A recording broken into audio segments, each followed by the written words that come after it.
It began during a high-profile press briefing on Capitol Hill. Senate Majority Leader Chuck Schumer, always known for his sharp tongue and political showmanship, was addressing questions about upcoming legislation. When the name Karoline Leavitt came up, a rising conservative star and former Trump administration staffer, Schumer couldn't resist a jab. With a smirk, he dismissed her as just another loud voice trying to be relevant. Laughter echoed through the room. Reporters chuckled. Some even applauded, but what no one expected was Leavitt's response. Calm, calculated and devastating, it would flip the narrative completely and leave Schumer visibly rattled. Minutes after the clip of Schumer's mocking remarks hit the internet, Leavitt responded not with outrage or sarcasm, but with precision. She took to the podium at a nearby press event, paused for effect, then dropped a bombshell. "Since Senator Schumer wants to talk about relevance," she began, "let's talk about the secret memo he tried to bury." Instantly, reporters' heads turned. Cameras zoomed in. The room's energy shifted from casual coverage to urgent anticipation. Karoline wasn't just clapping back. She was about to reveal something far deeper than a petty exchange. Holding up a folder, Leavitt explained that her team had obtained internal Senate emails suggesting Schumer had actively intervened in an ethics investigation involving a major donor. According to the documents, Schumer's office allegedly pressured committee members to delay or redirect inquiries to prevent political fallout.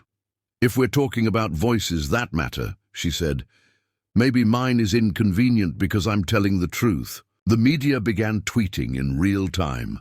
Even journalists usually aligned with Schumer were scrambling to confirm details. What started as a joke was now a potential scandal. The press conference turned into a spectacle. Questions fired at Leavitt, and she answered each with poise. "These documents haven't been authenticated yet," one reporter challenged. "They've been verified by 2 independent sources," she replied, producing correspondence with timestamps and Senate letterhead. Meanwhile, Schumer's team released a rushed statement dismissing the claims as political theater, but his usual confidence was missing. Observers noticed that within an hour, Schumer had cancelled a scheduled public appearance. Something wasn't right, and the Washington press corps knew it. As the day unfolded, major news outlets began picking up the story. Some framed it as a rookie Republican attacking an establishment Democrat, while others focused on the alleged cover-up. Either way, the headlines weren't favorable to Schumer. "Karoline Leavitt drops ethics bomb," read one. "Schumer's past haunts him," read another. Leavitt continued her media tour, now armed not just with documents but with growing public support. Her name trended on social media for hours. Even political rivals admitted privately that she'd handled the moment with remarkable skill. Behind closed doors, Democratic aides reportedly scrambled to assess the damage. Was this a legitimate threat or a well-timed bluff? Whispers filled the Capitol. Leavitt, undeterred, called for a formal ethics review and released a petition demanding transparency. Within 24 hours, over 50,000 signatures had poured in.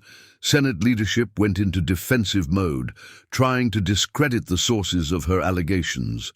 But as more information emerged, including staff emails and donor records, it became harder to wave it all away.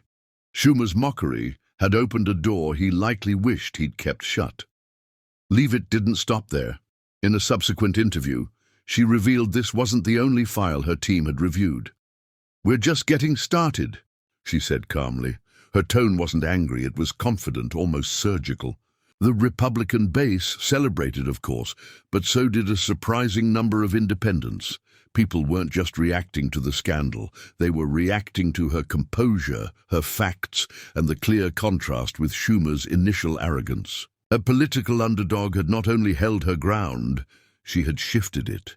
Schumer finally addressed the issue directly 2 days later, gone were the jokes and smirks. He appeared on camera, reading carefully from a prepared statement, denying any wrongdoing, but acknowledging that transparency is essential.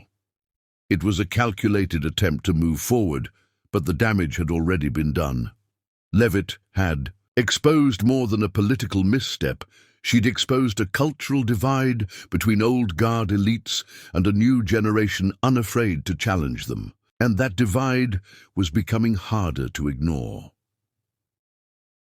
In the days that followed, ethics committees announced they would indeed review concerns raised in public discourse, a subtle but significant nod to Leavitt's allegations. Calls for accountability echoed from both sides of the aisle. Some Democrats feared the moment would empower more young conservatives to dig into old skeletons.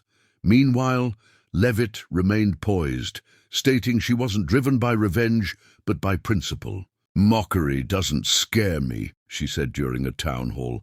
"It motivates me, because the truth is louder than the laughter."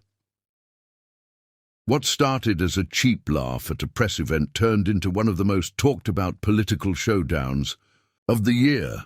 Chuck Schumer, a seasoned political warrior, had underestimated Karoline Leavitt, and in doing so, he had unintentionally elevated her. Her bombshell wasn't just a political win, it was a signal that the rules of engagement are changing.